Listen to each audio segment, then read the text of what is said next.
पवार दाखल झालेले आहेत त्याची थेट दृश्य आपण बघतोय। रोहित पवार काही क्षणापूर्वी म्हणालेच होते की शरद पवार तिथे दाखल होतील। शिक्षकांच्या आंदोलनाला शरद पवारांनी हजेरी लावलेली आहे। त्यांचे खासदार सुद्धा त्यांच्या सोबत आहेत।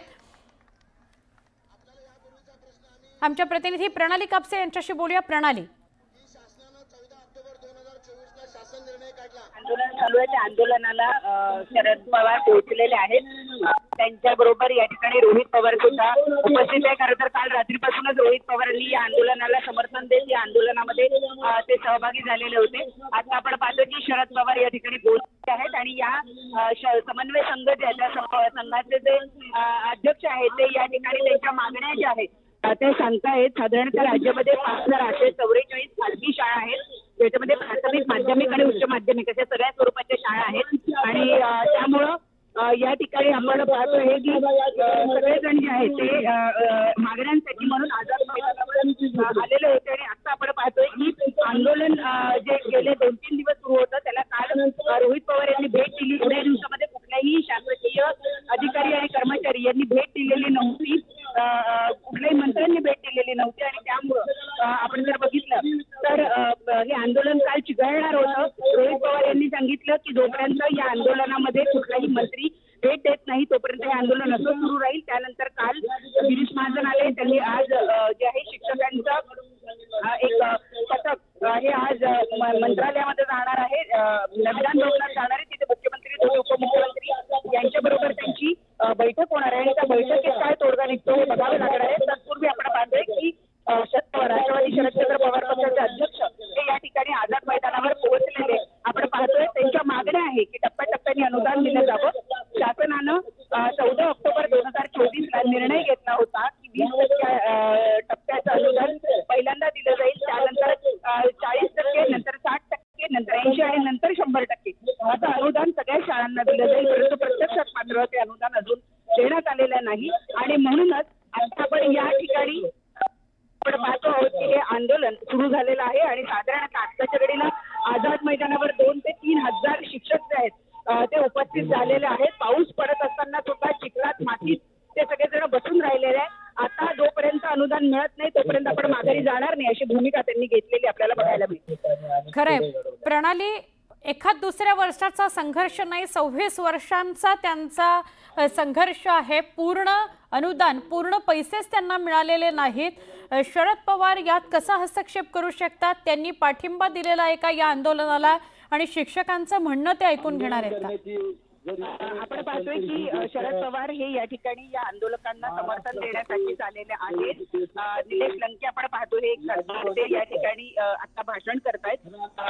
राष्ट्रवादी शरदचंद्र पवार पक्षाच्या वतीनं सुप्रिया सुळे असतील, रोहित पवार असतील, यांनी काल या आंदोलनाला भेटी दिल्या, समर्थन दिलं आणि त्यानंतर आता आपण पाहतोय की शरद पवार सुद्धा या ठिकाणी उपस्थित झालेले आहेत आणि ते आपल्या संस्कृतीमध्ये आपण म्हणतो की आई वडील सर्वात श्रेष्ठ, पण त्याचबरोबरीने आई वडिलांबरोबरीनेच आमचा शिक्षक सुद्धा तेवढाच महत्वाचा घटक असतो आणि त्या जर शिक्षकाला या पावसाच्या वातावरणामध्ये जर हजारोच्या संख्येने जर या ठिकाणी बसायची वेळ येत असेल तर माझी राज्य सरकारला विनंती आहे, आता तरी तुम्ही जागे व्हा। अरे ज्या शिक्षकांनी माझ्या सर्वसामान्यांना घडवलं, तुम्ही ज्या खुर्चीवर बसले, तुम्हाला ज्यांनी ज्ञानदान केलं त्या ज्ञानदान करणाऱ्या शिक्षकांवर जर ही वेळ असेल तर तुम्हाला त्या खुर्चीवर बसण्याचा सुद्धा काही अधिकार नाही। आणि या शिक्षकांच्या न्यायासाठी, हक्कासाठी ज्यांनी खऱ्या अर्थाने शिक्षकांचा आर्थिक स्तर वाढवला, ज्या शिक्षकांना मान सन्मान देण्याचं काम केलं ते म्हणजे आदरणीय पवार साहेब या ठिकाणी तुमच्या पाठीशी खंबीरपणे उभे आहे। त्यामुळे तुम्ही काळजी करू नका। पवार साहेबांना ही टीव्हीद्वारे ज्यावेळेस बातमी कळाली, पवार साहेबांनी सांगितलं नाही, हा शिक्षक आपला सर्वांचा महत्वाचा घटक आहे आणि त्या शिक्षकांच्या पाठीशी, त्या शिक्षकांच्या खांद्याला खांद्या लावून आपण उभं राहणं गरजेचं आहे। काल रोहित दादा या ठिकाणी आले, आदरणीय ताई सुद्धा या ठिकाणी आलेल्या आहे। त्यामुळे निश्चित पवार साहेब जे या ठिकाणी तुमच्या पाठीशी उभे आहेत तर तुम्हाला न्याय मिळाल्याशिवाय राहणार नाही ही या ठिकाणी खात्री देतो। आणि सर्व शिक्षकांच्या आम्ही पाठीशी नाही, आम्ही तुमच्या खांद्याला खांदा लावून आम्ही सर्वजण तुमच्या बरोबर आहे हेच या ठिकाणी आश्वासित करतो. थांबतो. रामकृष्ण हरी. साहेब, महाराष्ट्राची एक शोकांतिका आहे. महाराष्ट्रामध्ये 14 ऑक्टोबर 2024 एक शासनादेश काढला जातो. त्यानंतर 3 अधिवेशनं होतात आणि निधीची तरतूद होत नाही, आणि ती निधीची तरतूद फक्त आणि फक्त तुमच्याच शब्दामुळे होणार आहे याची आम्हाला खात्री आहे. साहेब, आमच्या या सर्व बांधवांना आपण संबोधित करावं एवढीच विनंती करतो.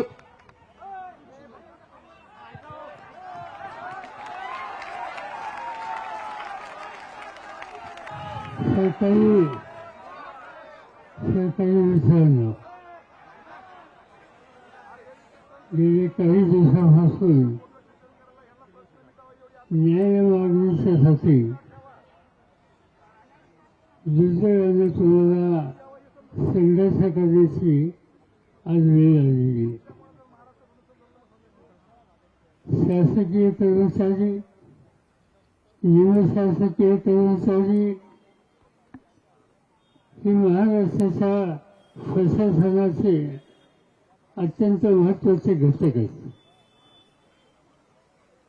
त्यांना सन्मानाने जगण्याची भूमिका ही राज्यकर्त्यांनी घेतली पाहिजे, आणि ती घेतल्याच्या नंतर समाजाची सेवेची जबाबदारी आहे. शिक्षकांच्या माध्यमातून ज्ञानदानाची असेल, शासकीय ऑफिसमध्ये काम करणारा चतुर्थ किंवा तृतीय श्रेणीचा कर्मचारी असेल, त्याच्यामार्फत प्रशासकीय सेवेचं काम असेल, जे काम त्यांच्याकडे येतं त्या कामातून जनतेला, विद्यार्थ्यांना, विद्यार्थिनींना सन्मानजनक वागणूक आणि आधार ही देण्याची जबाबदारी तुम्हा घटकांची आहे. आणि ज्यावेळी तुमच्या जबाबदारी आहे त्यावेळी राज्यकर्त्यांची ही जबाबदारी आहे की राज्याच्या प्रशासनामध्ये, मग ते शैक्षणिक क्षेत्र असो, प्रशासकीय क्षेत्र असो, तिथे जर असतो त्याला सन्मानानं जगण्याची संधी ही त्यांनी द्यायला हवी. आणि हा दृष्टिकोन आम्ही लोकांनी नेहमी स्वीकारला. तुम्हाला लोकांना माहीत नसेल, पण एकदा 1980-81 साली असंच कर्मचाऱ्यांनी, शिक्षकांनी, शिक्षकेतरांनी महाराष्ट्रात एक आंदोलन केलं. बरेच दिवस ते आंदोलन चाललं. त्यावेळेच्या राज्यकर्त्यांनी त्यांच्याकडं बघायची भूमिका घेतली. मागणी काय होती? मागणी ही होती की केंद्र सरकार जे देतं ते महाराष्ट्राने द्यावं, आणि ती मागणी काही मान्य झाली नाही. सुदैवानं राज्य चालवण्याची जबाबदारी माझ्याकडे राहिली, आणि मंत्रिमंडळाच्या पहिल्या बैठकीमध्ये आम्ही निर्णय घेतला की जे केंद्र सरकार देईल ते महाराष्ट्र सरकार देईल, आणि ते आज अखेर पाळले गेलेले आहे. आता हा धोरणाचा भाग या राज्याने स्वीकारला आणि राबवला. आज त्याच राज्याने मला समजत नाही की सफा अनुदान ही काय भानगड आहे. तुम्ही वेतन द्यायचं, कष्टाची किंमत द्यायची, तर सफा दिवसांनी का, आणि ती सफाने द्यायची, ती मान्य केल्याच्या नंतर त्या संबंधीचे आदेश हे काढायचे आणि तरतूद करायची. तरतूद न करता आदेश, याचा अर्थ तो कागद कशाच्या फिरतीत टाकण्यासारखा आहे.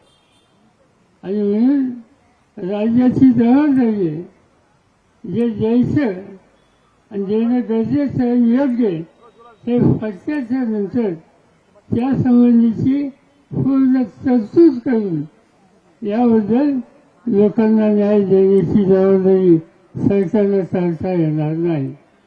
आणि आज तुम्ही गेल्या काही दिवसापासून यासाठी संघर्ष करताय.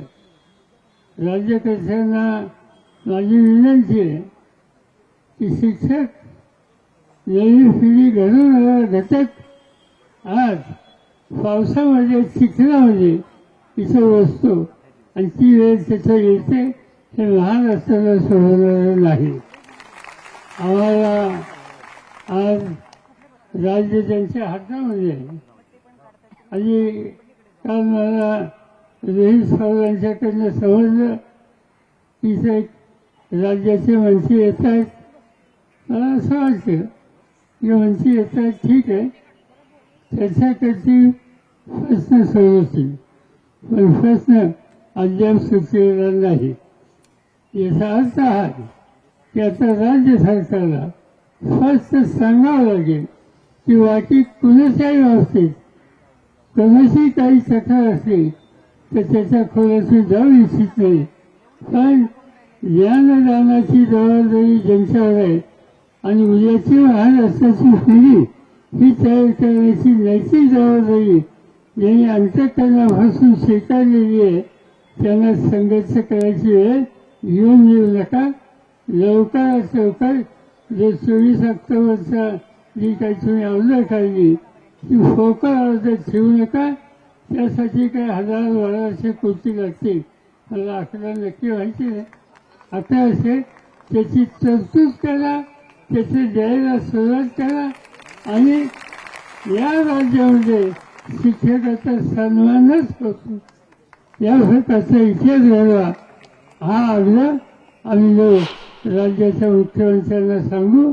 मला असं वाटतं की हा तुम्हा सगळ्यांचा आग्रह हा योग्य आग्रह असल्यामुळे त्यांना याबद्दलचा निर्णय घ्यावा लागेल आणि त्या संबंधाची आग्रही भूमिका मी आणि आमच्या सगळ्या सहकार्यांनी या ठिकाणी घेतली जाईल. ज्यावेळेला तुमच्याकडे यायचा निर्णय झाला मला सूचना आली. लंके माझ्याकडे आले होते. म्हणजे काय काढलं ते सांगितलं किंवा माझा फाळणे तालुका माझा मतदारसंघ फाळण्याचं वैशिष्ट्य हे की शिक्षकांची संख्या जास्त आहे. काही गावं अशी असतात की तिथे शिक्षक जास्त असतात आणि त्यांनी सांगितलं की शिक्षक आज उन्हाचा पावसाचा विचार न करता संघर्षाला बसला असते तर त्या ठिकाणी आपण गेलंच पाहिजे. मी जाणार आहे ते सांगितलं की मी येतो आणि त्यासाठी जे जे काही करायचं असेल त्याच्यात तुम्हा लोकांच्या खांद्याला खांदा लावून मी या ठिकाणी सहकार्य करायला तयार आहे ही भूमिका त्यांनी केली. त्यांचं मी या ठिकाणी अभिनंदन करतो आणि आपण अपेक्षा करूया की लवकरात लवकर आज उद्या या संबंधीची तरतूद ही करून आज उद्या काय आज बैठक आहे. बैठकीत निर्णय झाल्याच्या नंतर जियाद करायला अर्थ खात्याकडे जावं लागतं, सामान्य प्रशासनाकडे जावं लागतं. त्याच्यासाठी थोडा वेळ गेला तो म्हणे आणखी 1 दिवसापेक्षा जास्त नाही, या 1 दिवसाच्या आतच हे करावं. यासाठीच मी हा शब्द त्या ठिकाणी वापरला. तुम्ही काही चिंता करू नका. प्रशासनाचं मला थोडं समजतं. आयुष्यात आज महाराष्ट्राची विधानसभा, महाराष्ट्राची विधान परिषद, देशाची लोकसभा आणि देशाची राज्यसभा या सगळ्या संस्थेमध्ये गेली 56 वर्ष मी सतत आहे आणि त्यामुळे या प्रशासनाच्या संबंधी तुम्ही काही चिंता करू नका. कसा निर्णय घ्यायचा असतो, कशी तरतूद आणायची असते आणि तुम्हाला ती कशी द्यायची असते ते मला कुणी शिकवायची गरज नाही. ते फारच पडेल यासाठी आमचा आग्रह राहील. एवढं सांगतो आणि आपली रजा घेतो. धन्यवाद पवार साहेब. सगळ्या शिक्षकांनी कोणतीही काळजी करू नका. आता बाण तीरातून सुटलेला आहे. डायरेक्ट विधान भवनात जाऊन लागणार आहे. आणि पवार साहेब, आम्हाला पूर्ण विश्वास आहे की काही होऊ दे,